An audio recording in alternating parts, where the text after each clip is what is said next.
Yang sekarang ini ada nasabah sekitar 800 sampai 900 nasabah ya. Mungkin untuk cabang cukup menjadi termasuk terbesar ya. Untuk apa? Untuk nasabah. Nah, pada sore hari ini kami bertemu dalam situasi yang saya tahu sebagai investor, Bapak Ibu mungkin sedang menghadapi kondisi-kondisi yang tidak nyaman. Ya, kita ketahui sejak adanya COVID ini, kondisi pasar modal kita dapat dikatakan ya mengalami beberapa koreksi ya. Indeks harga saham gabungan kita saja mulai awal tahun itu sudah terkoreksi sekitar 20%.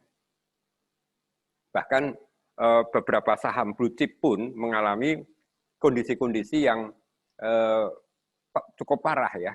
Dulu kita punya Unilever, ada Astra, ada perbankan, semuanya terkoreksi bisa sampai 30-40% loh. Ya, jadi ini sesuatu yang memang di luar kemampuan kita semua. Ya, saya mengalami krisis ekonomi tahun 98, 2008 juga. Tapi ini penyebab, kita tahu bahwa penyebab saat ini adalah wabah yang tidak nampak mata. Ya. Itu telah menghancurkan, meluluh lantakkan, saya bilang, sektor-sektor ekonomi di seluruh dunia. Itu mengalami. Jadi kita tidak dalam kesendirian. Nah, kami berpikir ya sebagai penyedia jasa gitu di BNI Sekuritas ini, kita tidak hanya kami tidak hanya membiarkan atau happy sebagai perusahaan sekuritas yang mendapatkan bagian komisi ya dari Bapak Ibu, tapi tanpa melakukan sesuatu. Ya, jadi apa? Ini kan kita jual jasa, bukan tidak kelihatan apa yang dijual barangnya, tetapi jasa. Sehingga kami berpikir, ya, yang akan kita lakukan adalah layanan jasa itu sendiri. Nah, yang paling buat saya karakter daripada sekuritas ini harus memberikan advice, layanan ya, bagaimana sales kami memberikan satu layanan terbaik termasuk konsultasi. Ya, bagaimana situasinya?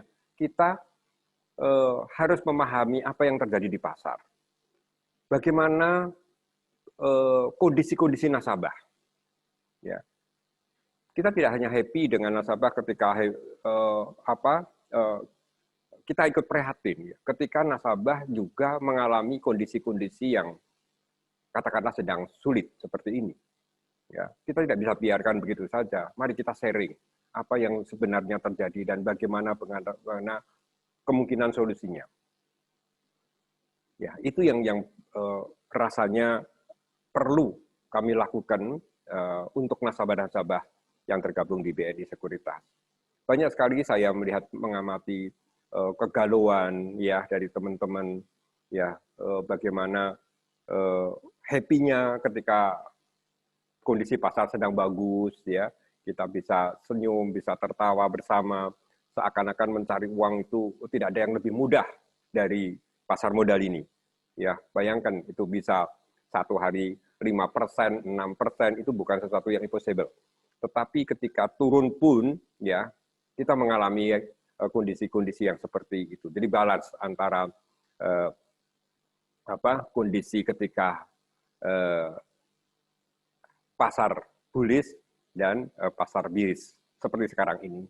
Nah, apa sih yang menyebabkan ini? Karena saya tahu ini kita heterogen, ada yang sudah punya jam terbang tinggi, ada yang masih pemula, sehingga tidak sama setiap nasabah yang dalam memahami apa yang terjadi di pasar saat ini.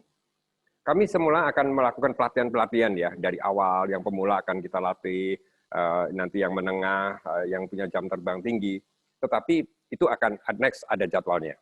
Tetapi saya melihat pada teman-teman, ayo kita bincang-bincang pasar dulu aja, gitu.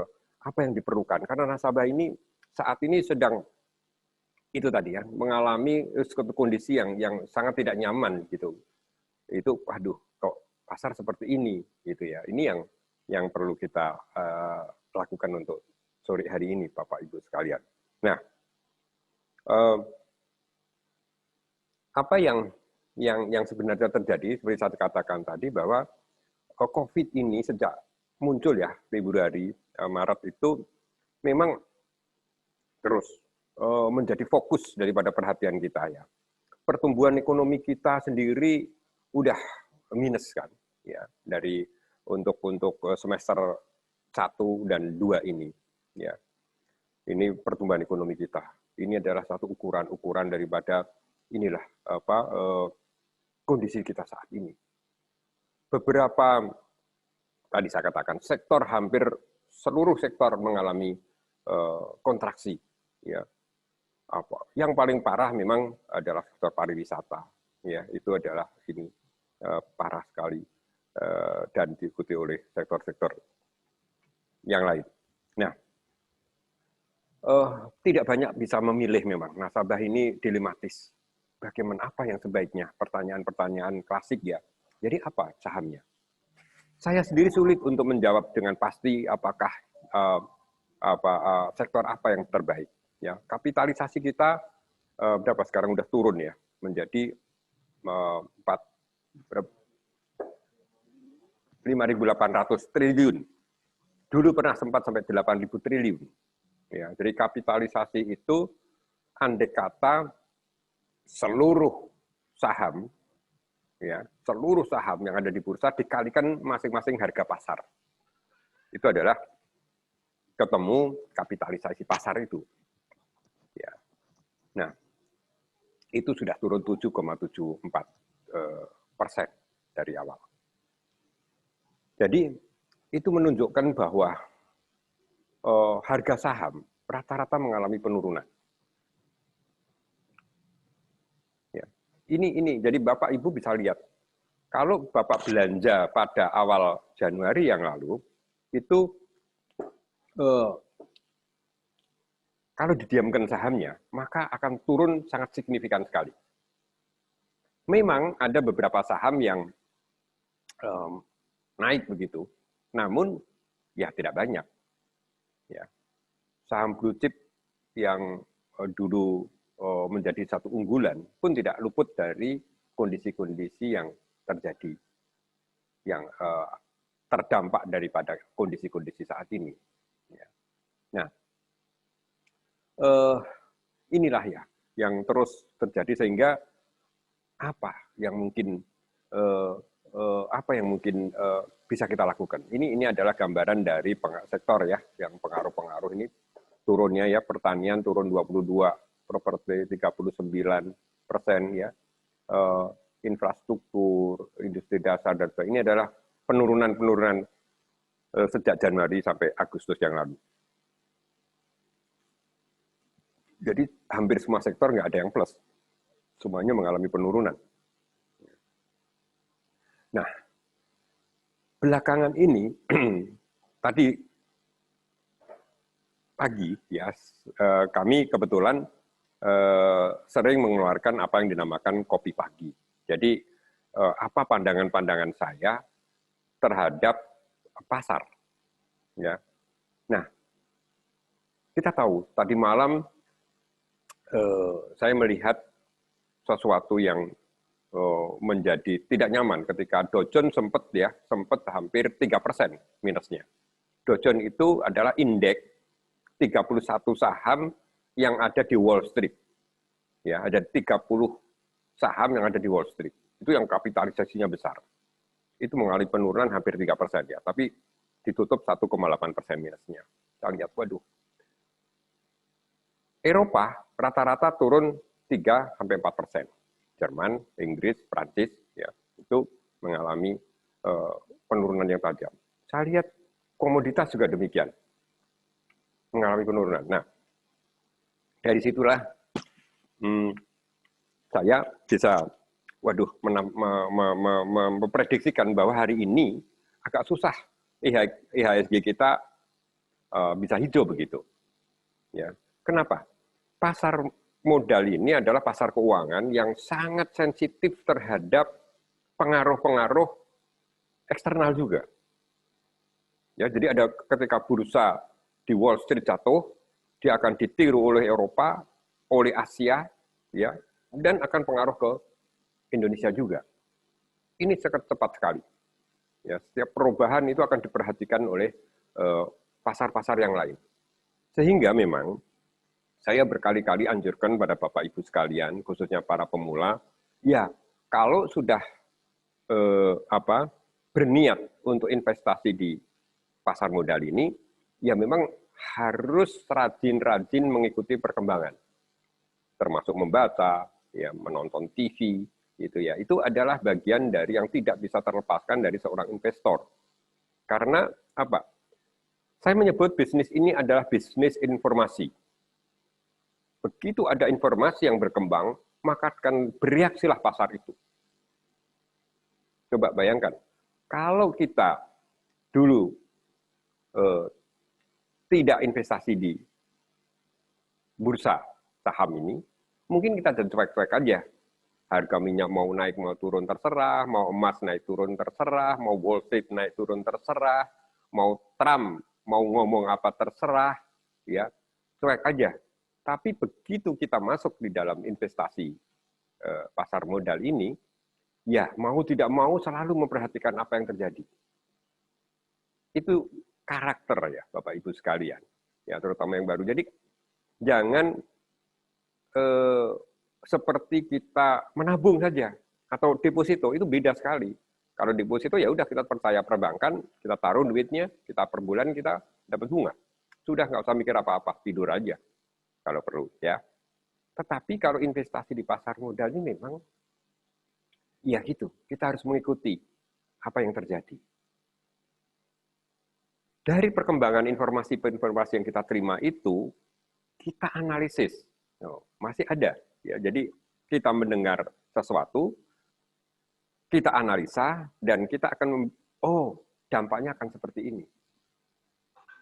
Ya, jadi ini yang mesti kita ikutin, perkembangan atau informasi-informasi seperti ini. Informasi itu luas sekali, bisa dari internal perusahaan, ya, bisa juga dari eksternal perusahaan, bahkan dunia. Apa hubungannya misalnya Trump ngomong ini mau perang, mau ini, mau itu, ya itu apa hubungannya? Nah, pasar modal ini sensitif, ya terhadap politik, terhadap keamanan, itu apalagi terhadap harga-harga komoditas. Jadi aneh sekali misalnya kalau kita membeli saham, katakanlah Aneka Tambang, atau kita membeli saham Adaro, ya batu bara, kalau kita tidak mengikuti perkembangan komoditasnya itu sendiri, ya mesti kita ikuti. Kenapa gitu? Ya katakanlah COVID ini mungkin ya salah satu yang dalam tanda kutip tapi ya diuntungkan gitu atau punya potensi adalah farmasi. Coba kita lihat ada saham-saham Kalbe Farma, ada Indofarma, ada Kimia Farma gitu. Coba justru naik harga sahamnya. Nah, sedangkan yang lain rata-rata turun. Ini kan kenapa? Tentu Bapak Ibu berpikir kenapa juga gitu ya. Nah, kalau boleh saya berbagi pengalaman ya, alur pemikirannya adalah bahwa dengan adanya COVID ini, ya kita apa yang kita butuhkan sebagai masyarakat adalah vaksin dan pengobatan. Dua hal itu, penangkal dan pengobatan, yang sampai saat ini masih belum real gitu ya. Artinya ada berita ini sudah berhasil, tapi belum menyampai Indonesia. Mungkin baru next Januari atau apa gitu ya, kita bisa dilakukan. Nah, di sini apa ya? Sebagai investor, kita harus berpikir, ya, apa sih perusahaan yang bergerak di bidang farmasi? Oh, ternyata ada Kalbe, ada Indofarma, ada Kimia Farma. Nah, ini berpotensi sekali nanti memproduksi sebagai distributor obat-obat itu. Coba nanti kalau ditemukan ya obat itu sudah itu, siapa lagi? Yang paling bisa jualan atau bisa membuat adalah perusahaan-perusahaan farmasi tadi. Jadi itulah yang menyebabkan kenapa alurnya saham-saham Indofarma, Kimia Farma, Kalbe Farma rata-rata mengalami kenaikan yang justru signifikan. Nah, andai kata kita berpikir ke sana sebelumnya, oh iya ya, sebagai investor apa nih? Waduh, semuanya susah. Kita harus pilih apa? Oh, ada 1-2 perusahaan yang bergerak di bidang farmasi. Oke, di sana. Kalau yang terdampak negatif sih banyak ya, mulai saham perbankan yang sekarang udah sangat turun tajam ya. Bayangkan itu, yang mau nginep siapa, yang mau jalan-jalan siapa. Untuk kondisi saat ini semuanya dibatasi. Ya, properti juga. Transportasi juga. Coba saham Garuda itu kayak apa dulu, ya harga di 400-an, 300, sekarang udah 100-an berapa. Nah, ini semua terdampak dari kondisi-kondisi yang ada karena COVID tadi. Nah,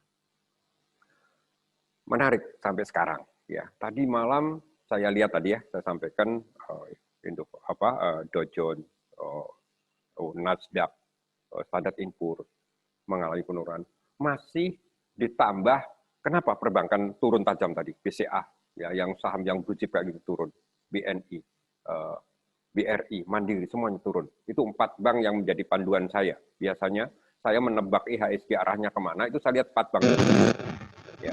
Jadi Bapak Ibu bisa lihat 4 bank besar itu, BCA, BRI, BNI, dan Mandiri. Kalau 4 bank itu plus, ya insya Allah saya lihat IHSG akan lebih banyak hijaunya lah, tapi tidak mutlak, tapi lebih banyak. Ya, jadi itu sebagai satu acuan gitu ya. Nah, kita lihat dari sisi investor asing. Ya, investor asing. Dari awal tahun terus terjadi suatu capital outflow. Ya, ada data ya Pak. Berapa triliun dana investor asing yang sudah yang masuk di Indonesia yang sekarang keluar dari Indonesia.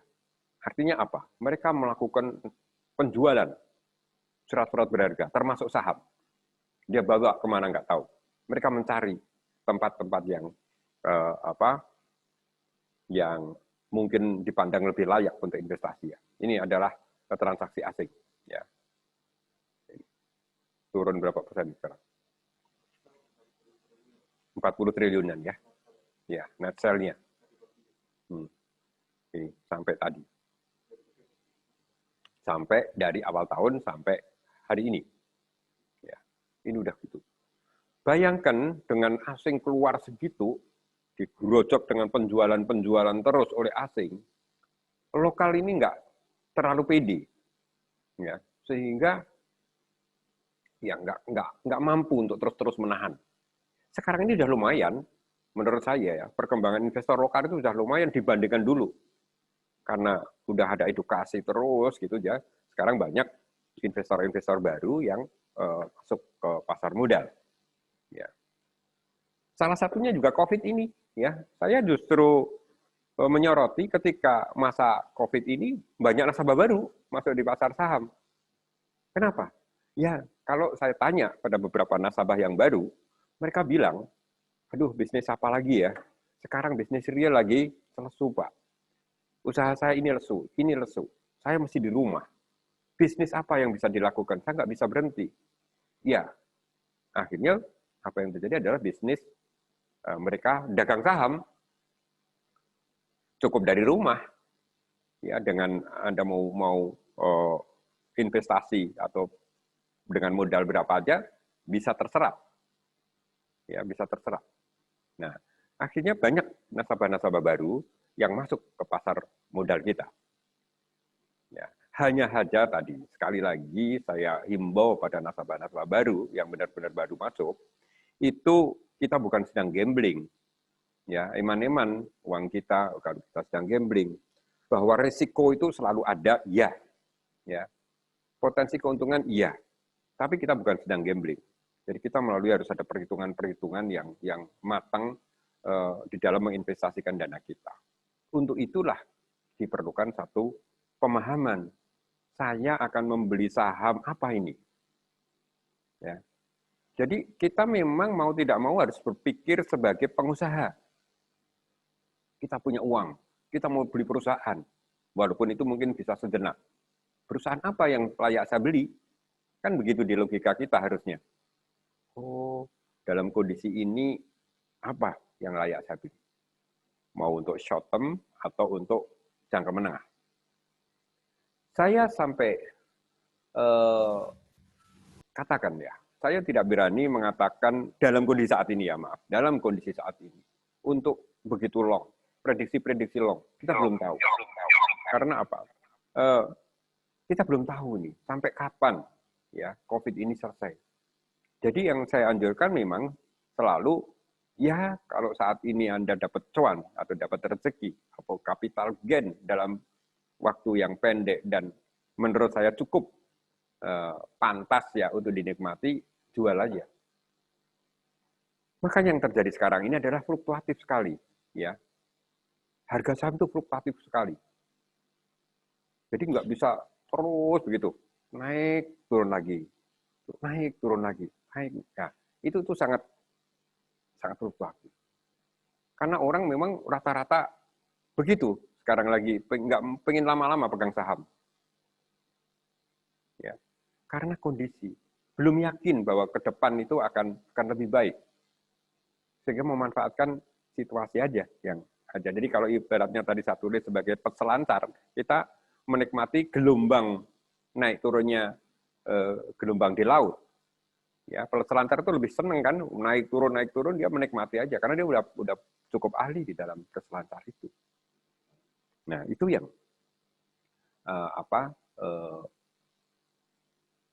layak kita sikapi ya, dan mungkin teman-teman memang ya harus menyesuaikan dengan karakter masing-masing.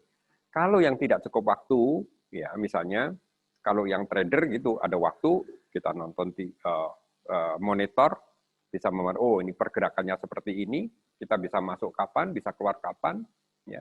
Itu oke. Tetapi ada juga yang nggak punya waktu gitu. Ya udah, kalau nggak punya waktu, target aja. Ya, saya beli saham ini, kalau untung 5%, kapanpun saya jual. Bisa 1 hari, bisa 2 hari, bisa 1 minggu.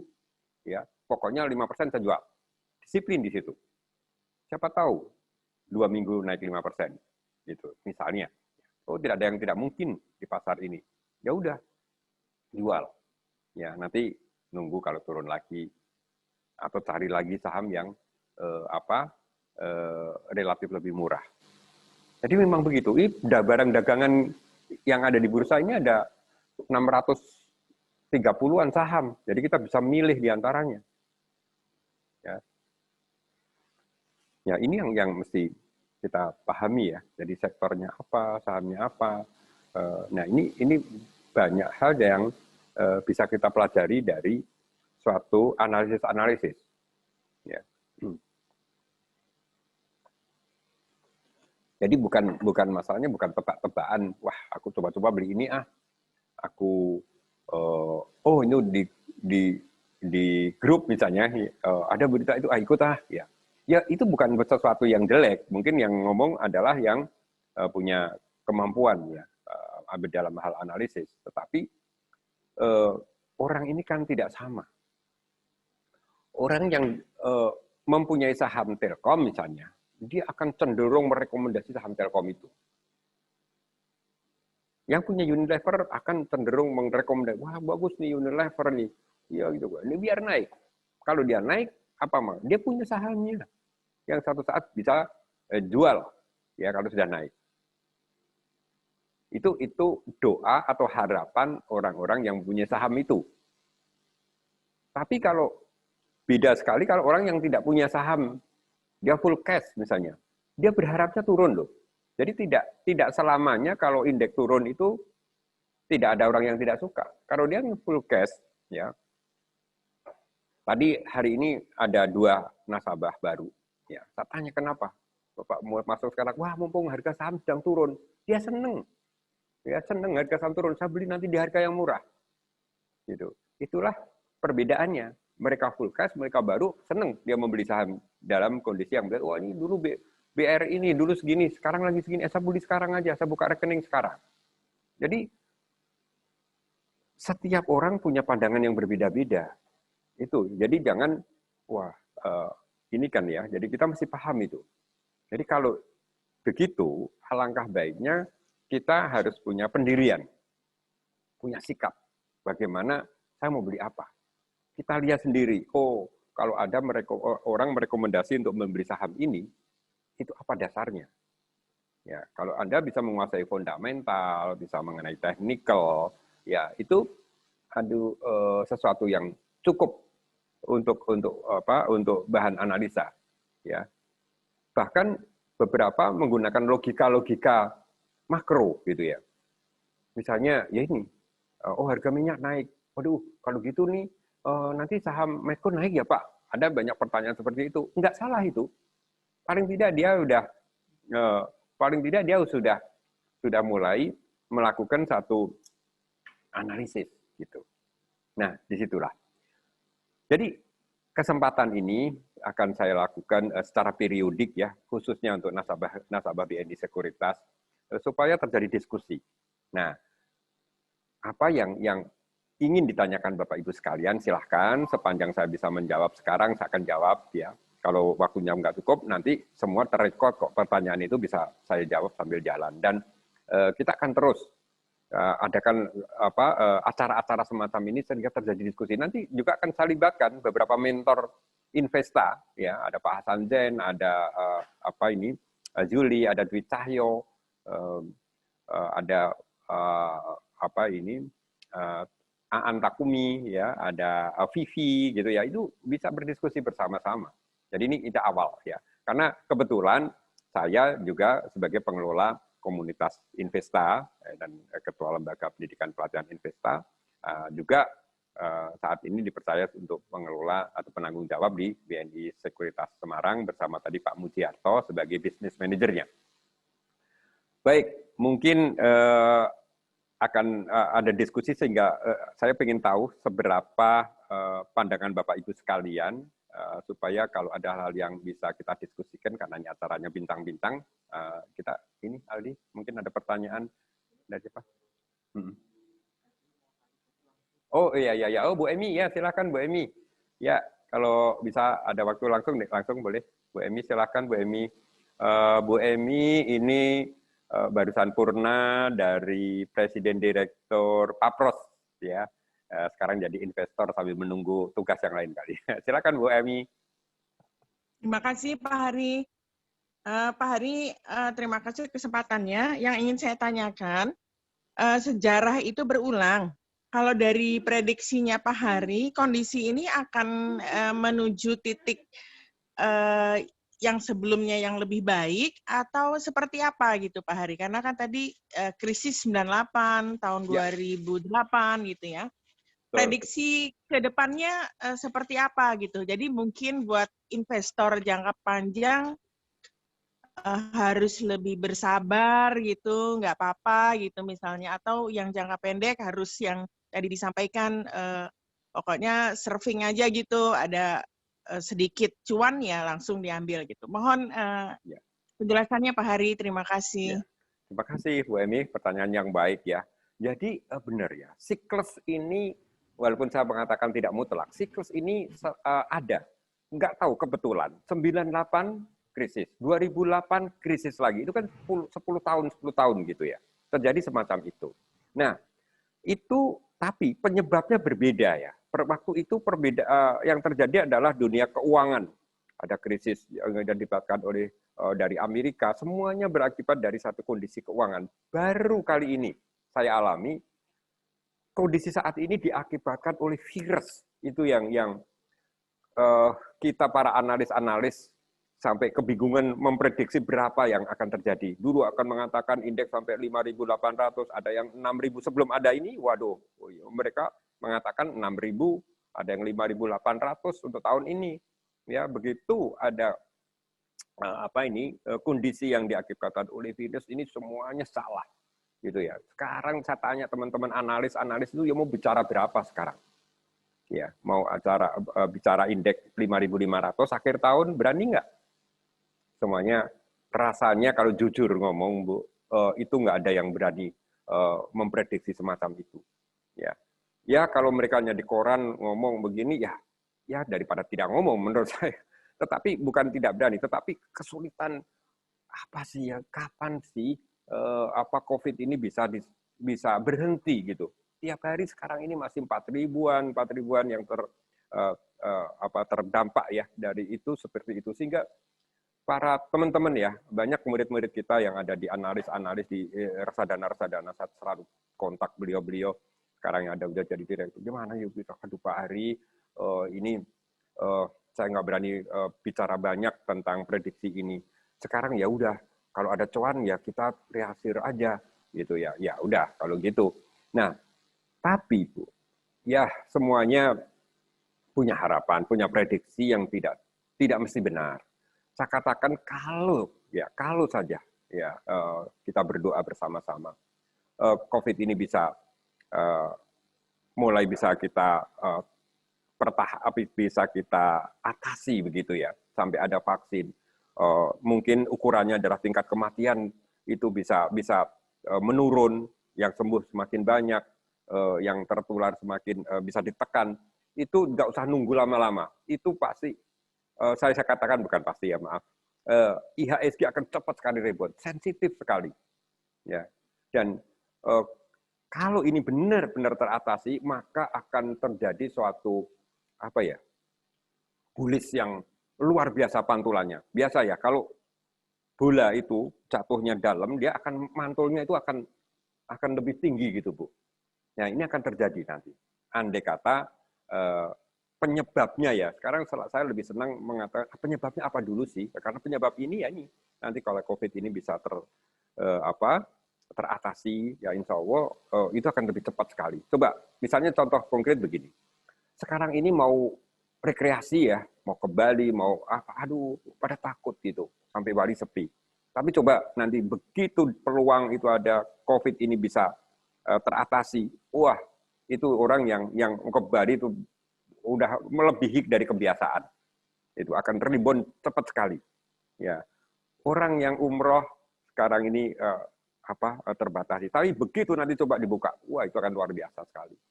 Saya kira itu. Saya pribadi, ya memang saya sudah menebak-nebak ya. Apalagi kalau dihubungkan dengan tadi ya mentor saya tidak salah. Menurut saya orang teknikal ya. Saya lihat bukan menakut-nakuti. Dari sisi teknikal si Juli itu mengatakan kalau ini tembus akan menjadi 4.700 indeksnya. Nah tadi udah tahun 4.900 kan. Itu memang orang teknikal itu bicara begitu. Dia itu mengeluarkan siklus tadi, Ibu bilang. Technical chart itu akan mengulang masa lalu. Jadi kalau tembus di sini akan ke sini, tembus ini akan ke sini. Nah, itu yang terjadi dari orang technical. Makanya kenapa si Yuli itu meramalkan atau memprediksi ini nanti akan sampai 4.700 gitu. Nah, ini kan kalau orang menanggapi secara grogi gitu, waduh nanti akan menjadi seperti ini gitu. Itu bisa aja seperti itu. Tetapi itu kan garis-garis yang kemungkinan siklus seperti itu. Tapi saya katakan, misalnya terjadi sesuatu perubahan kondisi, garis itu tidak akan ke sana, akan berbalik. Dan nanti orang teknikal akan bicara, kalau tembus 5.000 akan 5.100, kalau 5.100 akan 5.300. Ya, orang teknikal itu akan seperti itu. Itu Bu, kira-kira Bu Emi. Ya, apalagi? Makasih Pak. Bu Emi, Pak Jamaludin. Ya. Saya ingin menanyakan apakah strategi yang harus dilakukan melihat kondisi pasar di tengah pandemi saat ini juga menjadi pengaruh naik turunnya harga. Ya, maaf. Ya, memang tadi Pak, saya katakan karena sulitnya memprediksi masa yang jangka menengah atau panjang, ya karena kita belum tahu ya sampai kapan, maka akan mungkin lebih pas ya menurut saya adalah trading tadi Pak. Trading. ya, trading saham. Mungkin orang mengatakan, ah ini kan suka brokernya jual beli dia dapat komisi terus. Ya, saya sih selalu mengatakan pada teman-teman kalau nggak bisa trading, diam dulu. Malah saya bilang gitu. Ya, diam dulu kondisi. Jadi tadi pagi saya tulis misalnya jangan menangkap pisau jatuh. Maksudnya apa? Ketika harga saham turun begini, ini saya mengibaratkan semacam air, ya. Kalau kita pakai tongkat gitu, kita masukin ke air, waduh kok masih dalam lagi, belum sampai menyentuh dasarnya, biarin aja. Kadang-kadang kita merasa saham itu lebih murah kan, beli ini murah nih, besok masih turun lagi gitu, karena belum ada dasar-dasar, belum kelihatan. Ini yang saya ajarkan, jangan menangkap pisau jatuh. Maksudnya belum tentu rendah itu tidak akan turun lagi. Nah, apa yang harus dilakukan adalah lebih senang, dan ini orang teknikal juga ya, mungkin kalau sudah ada sinyal berhenti. Ya. Misalnya nih contoh tadi BCA ya, yang sudah terus mengalami penurunan seperti itu. Ya. Itu mengira bahwa 28.000 itu sudah murah. Ya, dari 30.000 2008 sudah murah. Ternyata turun lagi sampai tadi 27.250. Ya. Begitu saya melihat tekanan asing ya masih tinggi, ya. Saya cerita begini tentang asing itu. Asing itu punya harga diri yang sangat tinggi. Jadi kalau hari ini dia udah jualan dengan volume yang besar, dengan rata-rata yang harga rata-rata, dia itu pengennya tidak ingin harga itu naik lagi di atas rata-rata dia jual. Ya. Nah, misalnya BCA. BCA itu tadi rata-rata dia jual 27.600. Dia nggak mau BCA itu tutup di atas 27.600. Dia sangat punya harga diri. Dia ini kan fund manager asing itu. Jadi dia akan malu kalau tutupnya 28.000 misalnya. Dia lebih senang tutupnya di bawah rata-rata dia jual. Sehingga apapun yang terjadi, dia lakukan. Shop. Saya lihat, perhatikan begini, aneh. Ya, ini sesuatu yang coba kita perhatikan. Ada MS atau City Group tadi yang jual terus. Saya lihat beberapa jam, mulai jam 2 lebih, dia mulai ada beli kecil-kecil. Wah, orang yang tidak tahu, ya mungkin, aduh ini udah mulai beli lagi nih, sekarang tadi jual banyak, tadi mungkin short sale, gitu. Enggak. Ini dia beli lagi buat membanting di akhir session. Ya, jadi dia misalnya dia punya 1.000 lot, sudah tinggal 900, dia punya 100 lot lagi, tapi ini udah masih jam 2. Bagaimana nanti jam 3 harus tutupnya lebih rendah, dia beli lagi. Udah mau habis kan sahamnya, ini 100 ini mampu nggak untuk nekan. Nah, dia beli lagi kecil-kecilan, yang beli lagi itu memang sengaja untuk cadangan, nanti sore saya buang lagi. Agar harga bisa turun. Itu salah satu dari kajian bandarmologi ya, yang saya pelajari. Ya, bahwa besok misalnya naik, itu no problem. Buat dia, kondisinya Eropa udah naik lagi, alasan banyak.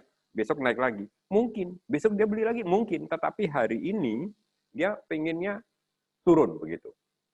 Dan sebaliknya, kalau dia lagi belanja naik, makanya perhatikan aja ya, Bapak Ibu, kalau ada asing ini yang suka saham-saham blue chip yang asingnya banyak, perhatikan aja. Kalau asingnya sampai sesi 1 itu net buy banyak, itu kans ya untuk lebih naik itu oke sampai sore.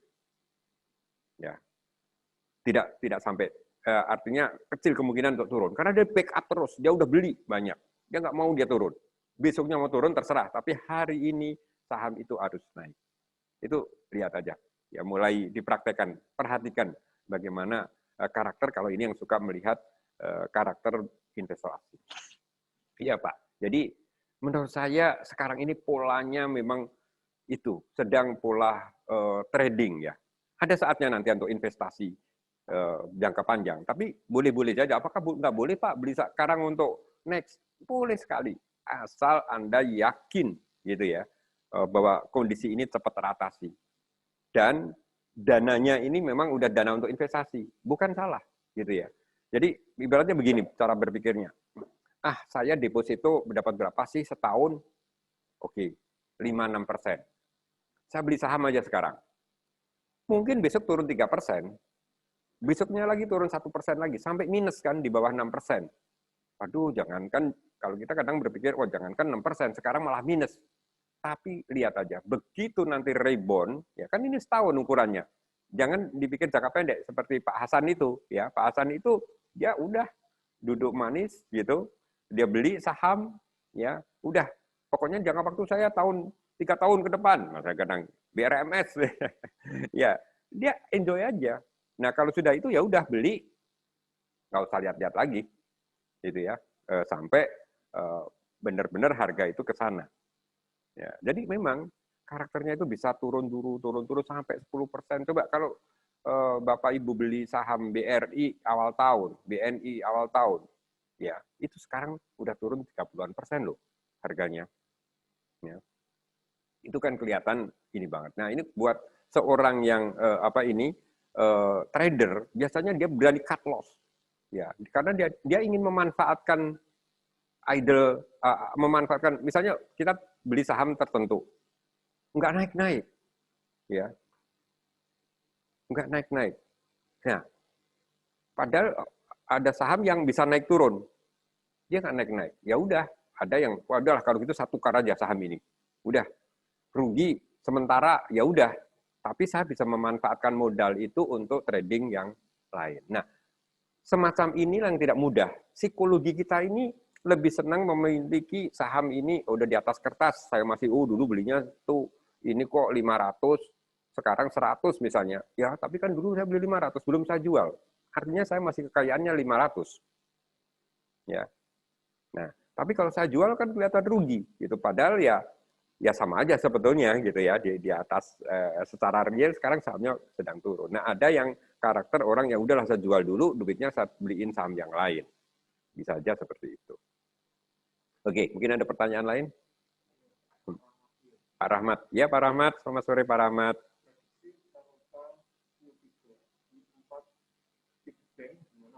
Oke. Ya, 4 bank besar, Pak Rahmati, sekali lagi. Oke. Ya. Memang ya, sejak awal saya memang sebetulnya pesimis terhadap perbankan ini. Karena kita tahu sendirilah. Sekarang angsuran-angsuran pendapatan bank itu kan dari bunga, Pak. Kita tahu kan sama-sama. Mereka tunda semua ini. Pemerintah atas program pemerintah ya UMKM itu ditunda dulu pembayaran bunga, boleh dicicil segini. Pokoknya ini sesuatu yang, jadi perbankan kita ini pasti kena dampaknya. Dan perbankan itu selalu paling sensitif, ya, terdampak. Begitu nanti rebound juga bank dulu yang akan jalan. Coba lihat aja nanti kalau indeks akan rebound, kondisi akan membaik, pasti 4 bank itu dulu yang akan rebound lebih lanjut. Ya, tapi tidak salah, artinya kita kalau dari sisi keamanan ya, BNI, BRI, Bank Mandiri, BCA, ini adalah bank besar yang satu memang punya swasta ya, yang 3 adalah BUMN, itu menjadi tulang punggung negara loh di dalam sektor keuangan ya, itu akan dipertahankan mati-matian itu. Ya, dan BCA kita tahu adalah merupakan orang terkaya. Jadi saya beberapa waktu menulis akan ada prestis gitu ya. Nah, itu saya kira kalau kita mau invest ya agak menengah gitu, Pak Rahmadi, saya kira tidak salah untuk memiliki saham-saham perbankan itu. Ya, tapi sekali lagi kalau bisa kita lihat dulu deh sampai seberapa penurunan ini. Ini masih berlanjut nggak nanti besok itu? Ya, saya lihat sampai tadi masih ditekan terus, tekan. Tetapi saya melihat BRI ya, BRI dan BNI itu sudah ada nampak sinyal kecil gitu di harga yang closing tadi. Ya, kalau BCA saya masih belum beri, walaupun saya tadi beli BCA juga ya di agak-agak atas gitu ya. Nah, itu terbawa, itu masih ada kemungkinan ya, tidak tahu asing besok akan balik arah atau tidak, tapi itu kan karena asing. Tapi BRI, BNI saya lihat sudah mulai membentuk perlawanan-perlawanan yang cukup solid gitu. Itu Pak Ramadi. Iya. Iya, Pak. Kira-kira laporan keuangannya seperti apa, Pak? Q3 sama Q2 lah bandingannya, Pak. Oh, saya masih belum. Oh ya, laporan keuangan ya Pak. Mungkin dilihat dari gimana. Kalau iya. Q2 kadang-kadang memang peak-nya kita paling buruk ya, peak-nya terburuk. Ya. Itu di Q2 ya. Q3 ini mungkin kan sudah ada ya, karena saya juga bergerak di lembaga keuangan, biarpun bukan bank ya. Kan mulai ada caranya gimana, strategi rekayasanya gimana supaya apa ya, mungkin income profit and loss-nya nggak terlalu jatuh kan seperti itu kan. Dengan perusahaan publik juga gitu loh. Kalau menurut prediksi Pak Hari, profitnya 4 big bank ini di Q3-nya seperti apa sih Pak? Lebih baik nggak dari Q2? Jujur Pak, saya masih belum terlalu optimis untuk lebih baik Pak untuk kuartal ketiga ini ya. Kecuali nanti kuartal 3 ini nanti akan menjadi satu ujian memang Pak. Apakah berhasil nggak? Ini kan di resesi udah hampir semuanya orang meramalkan 99% akan terjadi resesi kan nanti setelah diumumkan itu. Yang saya khawatirkan nanti begitu diumumkan, walaupun kita sudah tahu ini akan sakit gitu ya, tapi begitu nanti diumumkan, oh resesi Indonesia sekian gitu ya, ini akan menjadi shock lagi. Yang saya takutkan shock lagi. Jadi ada tekanan lagi di sana. Tetapi ya tadi saya katakan ini prediksi pribadi yang belum tentu benar. Memang saya harus jujur mengatakan saya belum terlalu optimis di kuartal 3 ini perbankan bisa lebih baik gitu ya dari kuartal kedua. Moga-moga sih ada solusi nanti di kuartal terakhir Pak. Itu baru ada apa ya kondisi-kondisi yang lebih baik untuk perbankan kita. Itu Pak Rahmati. Tadi siapa lagi? Pak. Ya, makasih. Mau nanya oh ya, ya Pak Sindu menanyakan prospek perusahaan kertas ya Pak. Ini kertas kita itu kan ada salah satunya yang terbesar Indakiat ya, Kimia gitu ya. Ada saham-saham yang grup Sinarmas, grup ini ya, itu yang kadang itu saya katakan tidak selalu, ya memang bagus kan ininya laporan keuangannya, tetapi peran daripada emiten ini kadang penting, ya mereka tidak mau harga diri daripada perusahaan-perusahaan ini terlalu jatuh. Jadi untuk sektor kertas ya, khususnya CV Kimia dan Indakiat ini mereka akan bertahan tidak terlalu jatuh banget ya. Sekarang sih udah, dulu kan pernah super sekali gitu, ya super sekali. Nah, saya katakan sekali lagi industri-industri ini kecuali farmasi, sekali lagi kecuali farmasi ini memang akan terdampak negatif semua gitu ya. Rata-rata, cuma kadarnya yang berbeda-beda. Nah, cuma kadang-kadang peran daripada emiten, ini senangnya begitu. Saya selalu sekarang menganjurkan lihat dulu siapa grupnya, ya, siapa pengendalinya, siapa direksinya. Nah, ini yang kadang-kadang kita perlu dilihat ya, gitu. Itu Mas Hindu. Mungkin Pak Heri sahabat saya ya sebagai salah satu direksi emiten, jujur Indofarma barangkali walaupun posisi saat ini sebagai investor. Pak Heri, selamat sore. Mungkin bisa ada pandangan-pandangan Pak Heri buat teman-teman kita.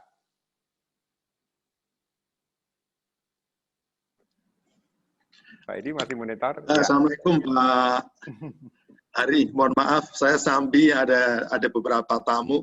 Oh, jadi iya, mohon maaf. Kebetulan besok siang itu ada sosialisasi emiten untuk farmasi, dan saya diminta untuk menjadi pembicara di BNI Sekuritas. Jadi sekiranya Bapak Ibu yang berminat untuk join di dalam VidCon besok siang dengan BNI Sekuritas, monggo silakan Pak. Oh iya Pak, senang sekali kita dukung, kita ikut ya Pak Heri pembicaranya. Mohon maaf Pak. Ya, Assalamualaikum. Ya.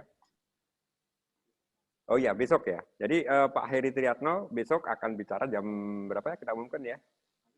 Oh ya, nanti akan diumumkan. Pak Heri Triatno ini adalah salah satu komunitas Investa, bersama-sama juga Bu Emi, ya, yang kebetulan Pak Heri adalah Direktur Keuangan dari Indofarma. Senang sekali, ya, beliau akan bicara sebagai investor juga sebagai emiten daripada satu perusahaan yang kita lihat sendiri harga sahamnya naik luar biasa, ya. Itu bukan karena digoreng gimana, enggak. Menurut saya waktu itu banyak pertanyaan mengenai itu, tetapi memang Indofarma ini mendapatkan berkah ya dari kondisi saat ini, gitu, dalam tanda kutip. Pasti saudara tidak senang lah ya kondisi wabah, tetapi Indofarma, Kimia Farma, mungkin juga Pak Pros ya, Bu Emi ya, itu mereka akan berlomba untuk mendapatkan bagaimana menciptakan vaksin dan obat-obat yang sekarang ini yang sangat-sangat dibutuhkan untuk kita. Gitu, ya. Oh ya, Bu Nur Hayati, ya, selamat sore Bu Nur. Sore Pak. Ya. Ya. Ya, Bu Nur, benar pertanyaannya di bulan Desember ini biasanya naik. Ya, seperti saya pernah ngomong bulan Agustus itu rata-rata indeks harga saham gabungan naik. Nah, faktanya benar. Ya, jadi bulan ini yang tadi saya hubungkan dengan siklus yang disampaikan oleh Ibu Emi, ya. Agustus ininya, September, ya mohon maaf bukan menakut-nakuti, lebih banyak turun memang indeksnya. Secara ini ya, rata-rata ya dari tahun ke tahun. Desember, oke. Ya, oke. Desember, Januari itu oke. Dia akan lebih banyak naik. Dalam kondisi normal, sekali lagi, mohon maaf ya. Nah, sekarang ini kan kondisinya memang sedang carut-marut menurut saya. Sulit sekali diprediksi. Tapi moga-moga ya, paling tidak. Moga-moga sih nanti setelah ini Bu Nur,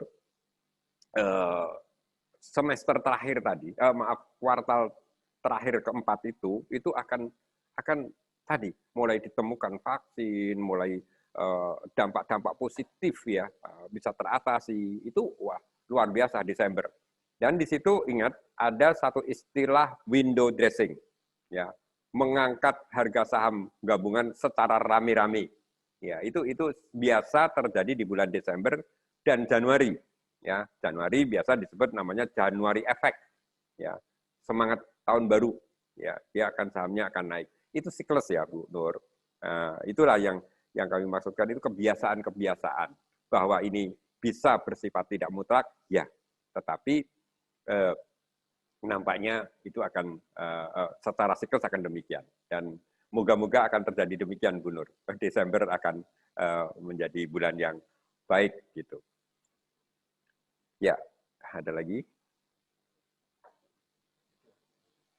Bentar. Ini kita sampai jam berapa?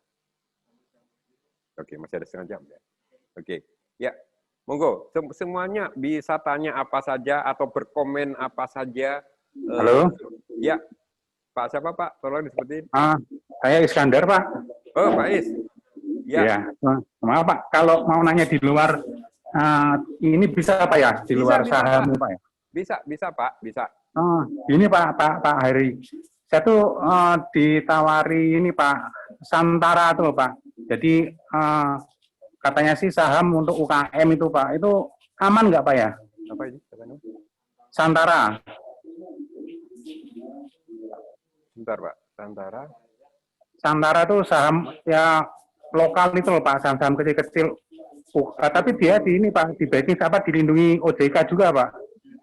Oh iya, ya itu. Oh gitu ya. Ini ya sebelum ya IPO untuk UMKM itu ya Pak ya. Iya, betul ya, Pak. Ya sekali lagi Pak bahwa saya sih termasuk mendorong ya dalam rangka UMKM ini bisa mendapatkan modal melalui pasar modal ini. Ya, jadi jangan perusahaan besar aja kita dorong. Tetapi sekali lagi Pak, itu terkembali ya kepada mereka pengurus atau pengendali dari UMKM ini bisnisnya. Pertama Bapak lihat bisnisnya dulu. Apa sih bisnisnya itu, prospek nggak ke depan? Ya. Kalau itu prospek, ya dilihat track recordnya dia di cup bagaimana, gitu kan? Saya selalu melihat kan pasti ada prospektus Pak. Jadi perjalanan dia seperti apa, prospeknya seperti apa, dan bisa dipercaya nggak pengendalinya itu? Karena, aduh, saya harus cerita yang sedikit prihatin, bukan sedikit, sangat prihatin. Karena banyaknya saham-saham IPO ya yang berapa sih belum genap 3 tahun, sekarang udah pilot, ya berapa saham itu? Bapak bisa lihat lah, ya sedih sekali kan.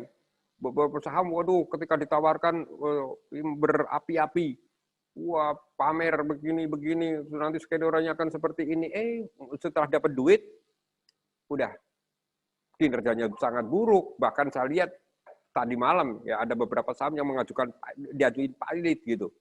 Nah ini bahkan ini dipilot atau bagaimana saya nggak ngerti. Terus terang saya sejujurnya sangat menghimbau kepada OJK ya bahwa ketika perusahaan itu masuk ke pasar, lihat dulu lah, benar-benar diteliti. Jadi jangan sampai masyarakat ini yang sudah mempunyai niat baik untuk ikut menanamkan uangnya di perusahaan itu hilang begitu saja. Coba berapa kalau kita hitung saham-saham yang 3 tahun terakhir deh, ya 3 tahun terakhir itu yang melejit terus hilang lagi. Itu seperti itu. Nah, saya tidak menginginkan investor-investor atau nasabah BNI Sekuritas mengalami kondisi-kondisi seperti itu. Makanya jangan sungkan Pak, kalau menemukan saham-saham yang misalnya belum Bapak kenal, Bapak bisa nanyain dulu kepada kami, mungkin melalui sales ya, nanti sales bisa disampaikan ke saya juga kira-kira saham-saham seperti ini berisiko enggak. Kalau soal naik turun ya memang saham itu, tapi jangan sampai risiko terburuk itu yang Bapak alami. Risiko terburuk itu apa? Ya tadi, kalau perusahaan sampai dipilotkan, sampai dilikuidasi, kita terima apa? Nggak ada, hilang kan duitnya. Gitu. Jadi menurut saya Pak, bukan saya tidak menginginkan membeli saham yang kecil, tetapi sama-sama Bapak mau invest juga, ya bisa kita lihatlah saham-saham yang sudah lebih jelas, lebih banyak kok Pak. Itu kalau saya pribadi, silakan ya Bapak atas keputusan Bapak seperti itu. Banyak sekarang yang perusahaan yang bagus yang lebih murah kan Pak? Iya Pak. Gitu. Terima kasih Pak Hari. Baik Pak, silakan yang lain. Pak Fauzan. Oh iya Pak Fauzan, sore Pak. Ya.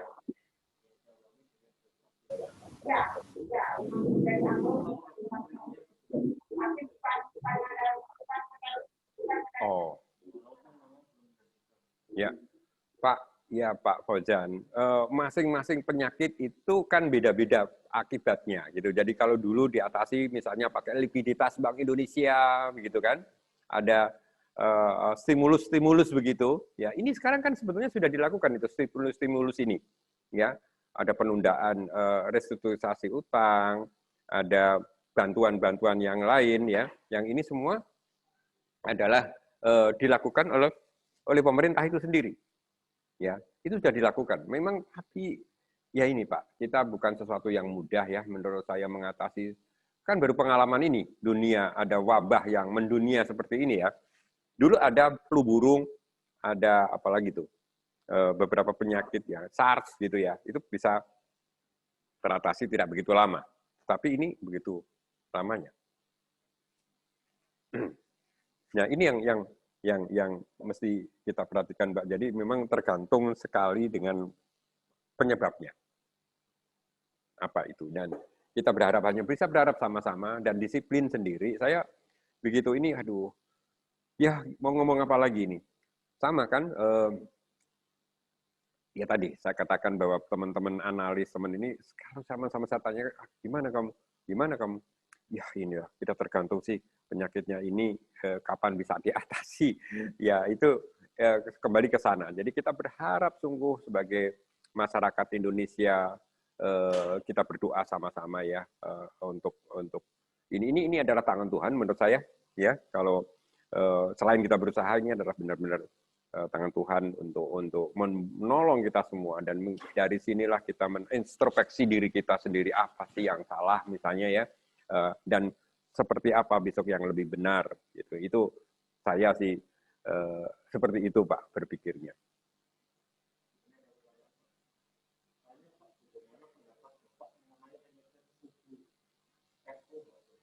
Oh.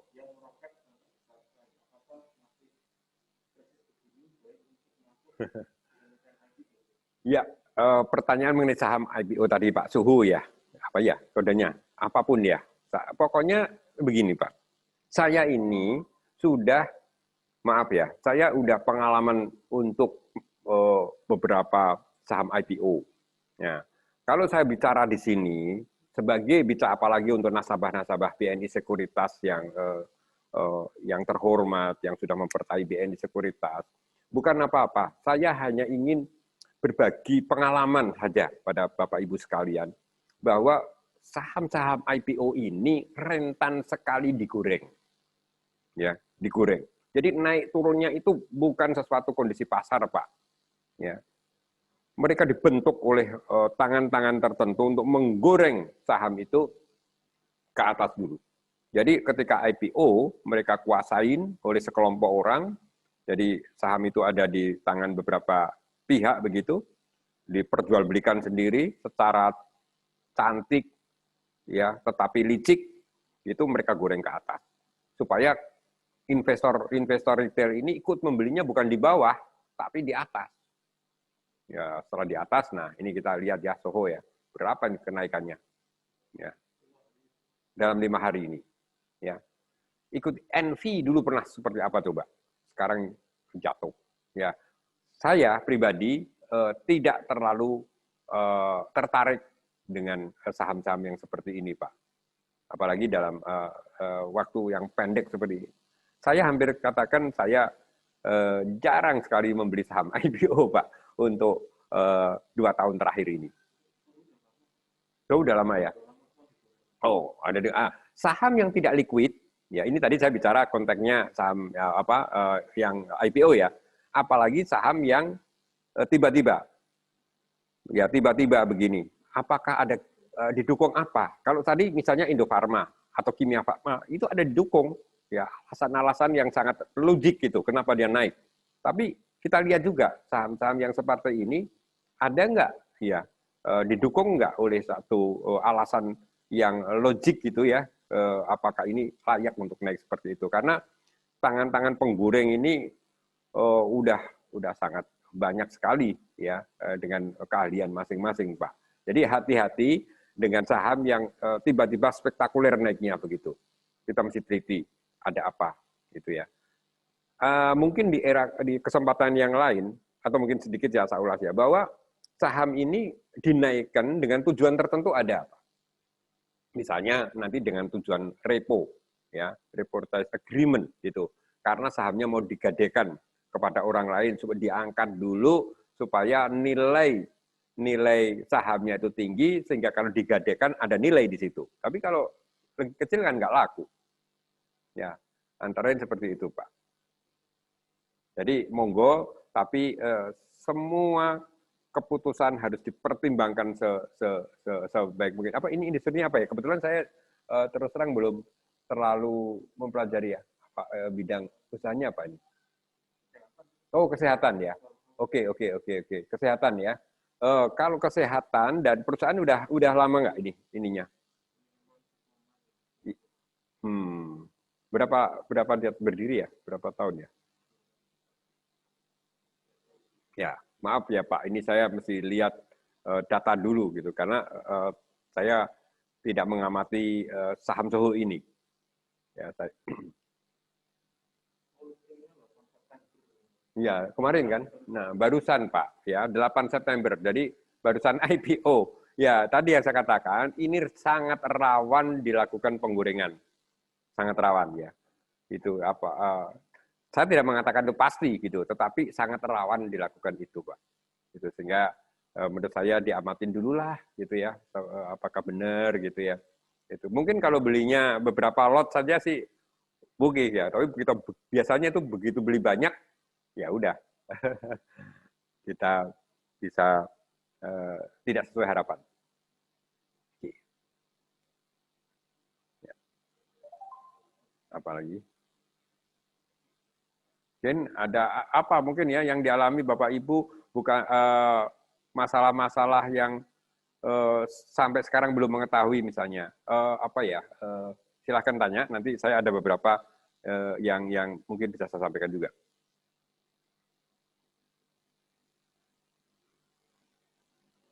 Oke. Kalau nggak ada saya tambahin di pasar itu Bapak harus ketahui ada ini. Sekali lagi ya, buat teman-teman yang belum memahami, di pasar itu ada pasar reguler, ada pasar negosiasi. Ya, negosiasi. Nah, di situ ada pasar nego yang kadang-kadang teman-teman nggak ngerti gitu. Oh, ada toh. Pasar negosiasi itu pasar yang ada transaksi jual beli yang tidak nampak di pasar reguler itu, Pak. Tapi kita harus klik sendiri untuk membuka saham tersebut. Ya. Itu ada nggak gitu seperti itu ada pasar negosiasi. Jadi pasar nego ini biasanya untuk transaksi yang besar-besar atau kecil-kecil sekalian ya, besar-besar atau kecil-kecil sekalian gitu. Jadi kalau yang kecil itu di bawah 1 lot gitu ya, itu ada transaksi di sana, atau besar-besaran gitu. Nah itu ada yang namanya pasar nego. Terus ada yang sering ini ya, nasabah-nasabah yang tanya-tanya begitu pada saya, silahkan ya apa aja. Ada yang namanya pra-opening. Nah, kemarin kan tanggal berapa itu mulai dilakukan ya, pra-opening. Pra-opening itu begini, ini buat teman-teman yang belum mengetahui ya, yang pemula. Pasar ini kan regulernya kan dibuka jam 9. Itu untuk saham-saham LQ45 itu sebetulnya sudah boleh mengajukan pembelian maupun penjualan itu jam 9 kurang 15 menit. Itu sudah boleh. Jadi misalnya Bapak Ibu mau beli Telkom atau mau jual Telkom atau mau di Astra, itu bisa dilakukan. Ya, di awal sebelum pasar regulernya dibuka resmi jam 9. Jadi ibaratnya warung, itu warungnya resmi buka jam 9, tapi udah terima order dulu jam 8.45. Ya, itu adalah pasar namanya pra-opening. Demikian pula nanti pra-closing, ya kan tutup sekarang ini jam berapa sih? Jam 3 kan? Jam 3 itu pasar regulernya tutup, tapi jam 3 kurang 10 itu kan sudah berhenti. Nah, di situ itu sebetulnya masih ada ruang kita untuk melakukan transaksi ya, Bu. 10 menit. 10 menit antara jam 14 ya. 14.5 enggak pra closing. Ya, itu jam ya, jadi jam 3 kurang 10 menit itu kan berhenti ya, itu masih bisa melakukan order. Nanti juga nanti jam 15.05 itu namanya post trading, jalan lagi komputer. Ya, itu ada juga yang belum tahu ya. Itu bisa kita transaksi mau menjual atau membeli tapi dengan harga penutupan. Ada pertanyaan?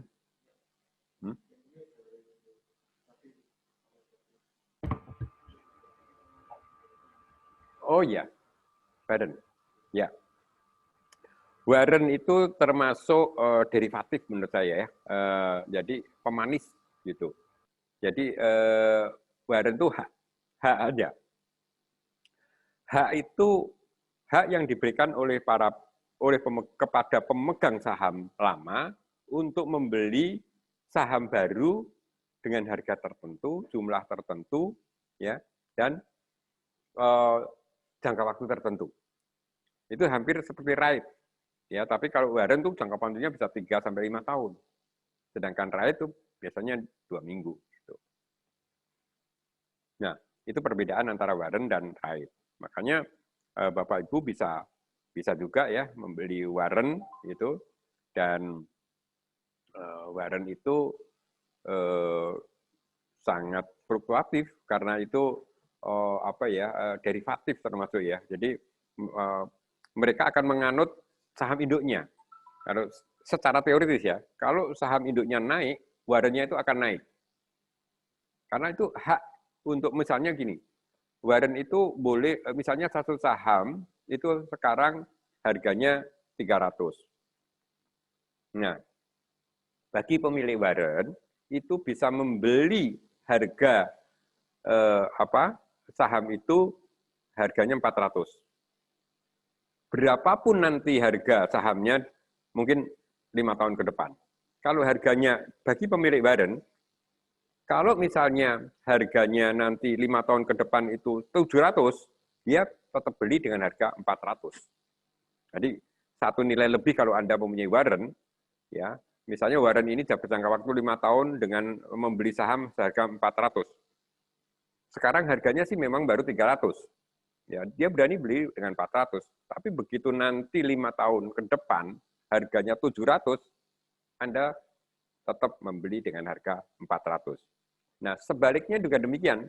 Kalau misalnya ternyata 5 tahun ke depan harganya tidak mencapai 400, ya nilainya 0. Itu ya, jadi kita menjadi rugi ya, karena akan ada jangka waktu, dan ketika jangka waktu itu jatuh tempo, maka nilainya hilang ya, untuk warrant seperti itu. Nah, warrant biasanya disertakan ketika IPO ya, misalnya membeli 10 saham dapat warrant 2. Setiap kali kita IPO membeli saham 10 lembar, kita dapat 2 lembar warrant yang gratis gitu. Dan warrant itu bisa digunakan 5 tahun kemudian, ya. Kalau tidak suka, jual warrantnya di pasar. Kalau suka, disimpan, dibeli nanti. Ya. Kalau harganya memang mendekati harga atau justru melebihi harga penebusan warrant itu. Oke, silakan ya, ini. Silakan ngomong apa aja istilah-istilah ya yang Bapak Ibu belum ketahui, monggo bisa ditanyakan, bisa berusaha saya jawab. Ya, oke, bisa secara langsung aja Pak, monggo tunjukkan jari dengan suara. Pak Tatang mungkin ada komen, Pak Tatang masih ikut? Ada pandangan Pak? Ya, yang lain? Masih ada waktu? Pak Hari. Ya. Pak, mau tanya Pak. Pak siapa? Oh, Pak Iskandar Pak. Ya Pak Is. Pak, itu bedanya warrant, right issue sama saham bonus itu apa Pak ya? Oh ya. Jadi right issue itu hampir sama ya Pak dengan warrant, cuma right issue jangka waktunya itu pendek Pak, biasanya 2 minggu gitu, selesai. Ya, masa penebusannya. Kalau warrant itu panjang. Jadi sama-sama itu adalah nanti bisa menjadi saham. Jadi right dan warrant itu belum saham tapi hak aja. Kalau Bapak mempunyai right atau warrant, itu Bapak boleh membeli saham tersebut dengan harga tertentu dan jangka waktu tertentu. Cuma kalau right tadi jangka waktunya sekitar 2 mingguan, kalau warrant itu bisa sampai 5 tahun. Ya. Tapi begitu selesai jangka waktunya, maka nilainya hilang. Warrant itu. Nah, ini adalah ya, warrant itu bisa sampai 6 bulan sampai 5 tahun. Ya, kalau HMBT paling 1 bulan udah ini. Nah, tadi yang ditanyakan lagi adalah saham bonus. Ya, saham bonus itu begini Pak, itu adalah berasal dari AGU. Jadi kalau ada saham IPO, harga nominalnya 100. Ya. Harga nominalnya 100, tapi di IPO dijual harga perdana 150. Berarti kan ada selisih Rp50 itu, Pak. Ya. Nah, Rp50 ini oleh perusahaan dibukukan sebagai agio namanya. Bukan sebagai modal di store. Yang modal di store yang dibungkus 100 tadi, tapi yang 50 dibungkus sebagai agio. Nah, pada suatu saat nanti, agio yang 50 itu dibagikan kembali ke pemegang saham. Gratis. Tapi bentuknya saham, Pak. Jadi namanya saham bonus itu. Jadi suatu saat Bapak itu bisa saja menerima saham gratis dari perusahaan yang namanya saham bonus. Karena apa? Saham bonus itu asalnya dari agio pada saat uang yang pada saat IPO itu diterima oleh perusahaan. Ya, itu. Satu lagi hampir sama Pak, namanya stok dividen. Stok dividen itu dividen dalam bentuk saham. Biasanya kan dalam bentuk uang. Suatu saat perusahaan itu memberikan dividen dalam bentuk saham. Gratis. Misalnya Bapak punya 10, diberikan 1 saham baru. Ya, kalau tadi istilahnya saham bonus, ini stok dividen. Nah, stok dividen ini adalah berasal dari laba ditahan yang diakumulasi beberapa tahun begitu, Pak. Jadi, misalnya gini, tahun 2017 perusahaan itu laba 100, dibagikan dividen 60, maka ada laba yang disisihkan 40 misalnya. Nanti 2018 laba 150, dibagikan dividen 100, ada 50 masuk di laba ditahan. Ya. Nah, pada suatu saat laba yang ditahan ini dibagikanlah kepada para pemegang saham secara gratis, dan itulah yang namanya dividen saham atau stok dividen.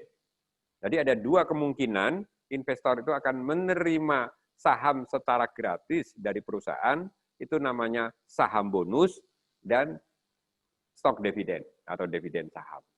Itu tidak menutup kemungkinan seperti itu, Pak. Itu Pak Iskandar. Ya, oke, Pak. Ya. Bu Linda. Ya, Bu Linda.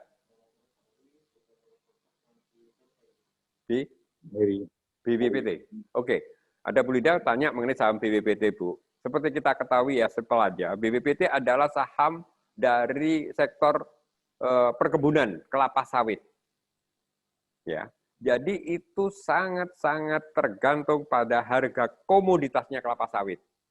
Jadi Bapak, Ibu, kalau trading di saham-saham seperti itu, layak mencermati bagaimana kelapa sawit ini. Ya, baik harganya, ini harga kan kelapa sawit kayaknya naik-naik terus ini, mulai naik-naik ya. Nah, itu ada potensi nantinya akan berpotensi kepada sahamnya itu. Ya, walaupun mungkin sampai saat ini masih rugi gitu ya, tapi potensi kenaikan kelapa sawitnya sendiri akan lambat atau cepat akan mempengaruhi saham BWPT. Itu secara normal seperti itu ya, Bu. Itu. Jadi silakan mana ini cak ininya BWPT. Oh ya, Bu Novi, silakan Bu Novi.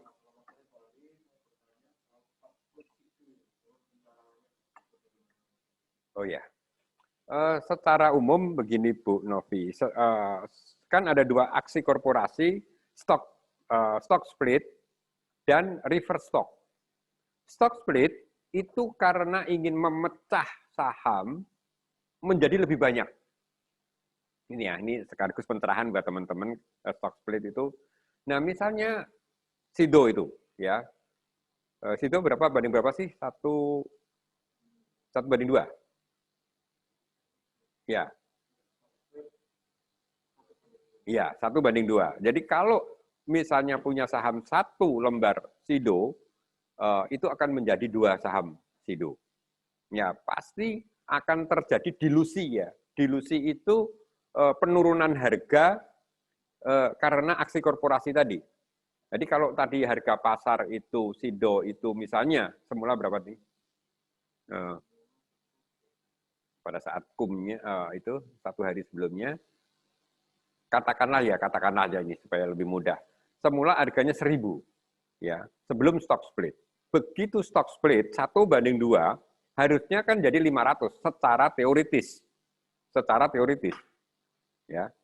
Jadi karena kalau kita punya saham punya uang 1 lembar 100.000, ditukar menjadi 2, berarti kan 50 ribuan. Ya toh, teorinya kan begitu. Tetapi prakteknya bisa sedikit berbeda. Teorinya 50.000, tetapi kalau real di pasar itu bisa aja menjadi 55.000 satunya. Sehingga orang yang menikmati stock split itu bisa untung. Kalau 55.000 dikalikan 2 udah 110. Bukan 100 lagi.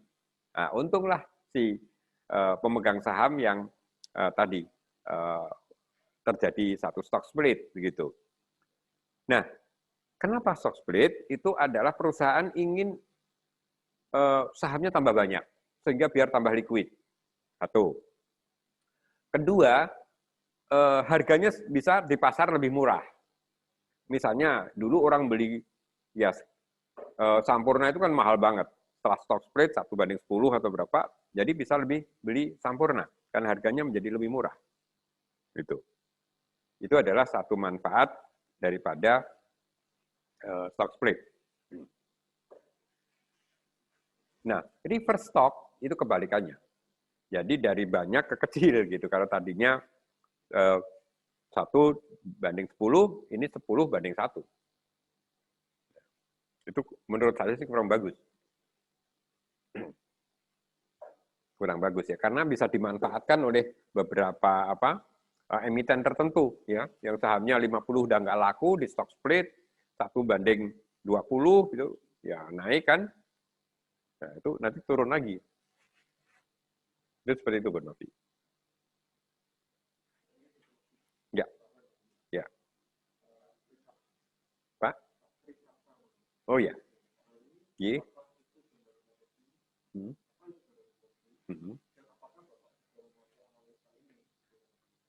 Ya, ya Pak. Saya sangat memakai bandarmologi, Pak. Ya, jadi bandarmologi itu suatu analisis hampir semacam teknikal, tetapi sampai detail memperhatikan siapa-siapa pembeli dan penjualnya. Bagaimana cara dia melakukannya. Kalau teknikal itu cuma volume dan harga, gitu kan, frekuensi. Ya. Tetapi tidak lihat kamu yang beli itu asing atau tidak, si A atau si B tidak diperhatikan. Bagaimana cara membelinya, tidak ada perhatian di situ. Ya. Padahal di luar itu masih ada kemungkinan beberapa pihak itu melakukan trik-trik gitu ya untuk mereka menaikkan atau menurunkan saham ya itu dengan trik-trik tertentu. Yaitu suatu trik ya, trik aja. Tujuannya adalah untuk ya tadi untuk mendapatkan keuntungan lah semua ya dengan cara. Tapi bandarmologi bukan selalu berkonotasi jahat, Pak. Jadi seperti saya misalnya ya lihat dulu siapa nih, kita mau beli siapa, Telkom misalnya, atau beli Unilever yang tadi. Saya lihat dulu Unilever ini apa siapa sih? Turun terus siapa yang jual? Oh, yang jual tuh asing-asing nih, Morgan Stanley, CT Group, ada beberapa, asing-asing semua. Saya masih berpikir dong, waduh, asing lagi jualan begitu. Nanti dulu lah. Biasanya karakternya kalau asing ini jualan terus, dia akan tekan sampai sore. Nah, misalnya seperti itu adalah kajian bandarmologi namanya, Pak. Tapi kalau teknikal nggak melihat mereka itu yang jualan siapa, pokoknya harga turun begini, ini akan turun. Ya, akan seperti ini. Misalnya. Coba kita balik aja tadi. Misalnya yang jual itu lokal. Asing beli terus. Nah, kemungkinan hasilnya berbeda pada sore hari. Karena asing setelah beli banyak, dia biasanya akan menyerang terus sampai sore. Supaya harganya lebih naik. Itu kebiasaan ya, belum tentu benar. Tapi kebiasaannya seperti itu. Nah, kajian-kajian seperti itulah yang saya maksud, ini adalah jurus-jurus bandarmologi. Itu Pak. Walaupun ada nanti, next akan saya jelaskan tentang bandarmologi yang jahat gitu ya. Ada fraud gitu ya. Ya ada nanti ada materi kejahatan-kejahatan di pasar modal. Itu Pak Dri Sabto ya. Ya, ini sudah jam 5 Bapak Ibu. saya senang sekali walaupun dalam waktu 1,5 jam kita bisa berbincang-bincang, dan acara-acara semacam ini secara periodik nanti kita akan buka secara ini hanya sebagai layanan free gitu ya kepada nasabah-nasabah BNI Sekuritas supaya menambah pengetahuan kita bersama. Dan jangan lupa ya jangan sungkan gitu untuk bertanya. Kalau saya sih sudah selalu on ya kalau saya ada di kantor. Kalau mau WA ya silahkan kepada saya atau kepada sales, itu nanti sales bisa menyampaikan kepada saya. Biasanya seperti itu. Pak, ada pertanyaan yang tidak terjawab oleh sales. Pak, ada pertanyaan mengenai ini gimana nih? Ya, silahkan ya Pak, kita sudah kenal sekarang. Bapak Ibu yang belum terlalu familiar, sekarang saya buka kesempatan yang seluas-luasnya. Dan sekali lagi terima kasih waktunya, terima kasih telah menjadi nasabah BNI Sekuritas. Kita sukses bersama. Dan saya kembalikan ya pada Pak Muji Harto. Silakan Pak Muji, saya akhiri dari materi saya bincang-bincang pada sore ini. Assalamualaikum warahmatullahi wabarakatuh. Waalaikumsalam. Terima kasih kepada Pak Heri Prabowo yang sudah memberikan pencerahan, juga jawaban-jawaban dari para nasabah yang sangat menarik sekali dan mungkin bisa menjadi referensi buat nasabah atau Bapak Ibu. Sayang sekali karena waktunya sangat terbatas, maka bisa kita lanjutkan di lain waktu, ya Pak Heri. Ya. Mungkin kita nanti kalau Pak Heri ada waktu, kita bisa informasikan kepada para nasabah BNI Sekuritas Semarang. Juga saya mengucapkan terima kasih kepada Bapak Ibu yang telah mengikuti acara bincang-bincang pasar modal. Ya, dan mohon maaf apabila di dalam penyelenggaraan ini mungkin ada kekurangan. Kami dari tim BNI Sekuritas Semarang mohon maaf sebesar-besarnya kepada Bapak Ibu. Terima kasih. Wassalamualaikum warahmatullahi wabarakatuh. Salam. Selamat sore. Terima kasih Pak Heri. Ya Pak, sama-sama. Pak Heri. Terima kasih Pak Heri. Ya Bu, sama-sama. Sampai ketemu di waktu yang akan datang.